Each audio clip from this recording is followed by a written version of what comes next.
High, আমি শ্রাবণী। আমার ছোট্ট একটা ভিডিওতে সবাইকে ওয়েলকাম। আজকে আমি সকাল সকাল উঠে পড়েছি। উঠে আজকে আমার কাজ ছিল না, তাই আমি আজকে ভাবলাম আমি একটু ঢং করে নিই।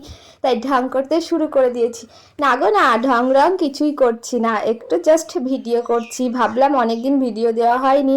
তো তোমরা কে কোথা থেকে আমার ভিডিওটা দেখবে অবশ্যই কিন্তু কমেন্ট করে জানাবে। আর দেখো, ঢং করতে করতে আমি বাইরে চলে এসেছি। আমার বোন রান্না করছে আর আমি এদিকে বোনকে বলছি, এদিকে ঘোর একটু, আজকে কি রান্না করবি একটু দেখা। ও কিছুতেই মুখ দেখাচ্ছে না। দেখো, আমাদের কিন্তু গ্রামে বাড়ি, আর গ্রামের পরিবেশটা কিন্তু খুবই সুন্দর লাগে।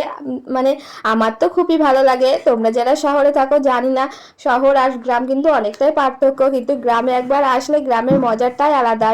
আরেকটা কথা কি বলতো, গ্রামের মজাটা তো আলাদাই আছে। আর গ্রামে ধরো ঘুরে ফিরে অনেকটা, মানে গ্রাম গ্রাম মানে বুঝতেই পারছো, রাস্তা হাঁটা যায়, মানে গ্রামের পরিবেশটাই অন্যরকম। আর অনেকটা জায়গা থাকে যেখানে অনেকটা, মানে আমরা হাসি আড্ডা মজা করতে পারি। তো তোমরা কে কে গ্রাম ভালোবাসো অবশ্যই কিন্তু কমেন্ট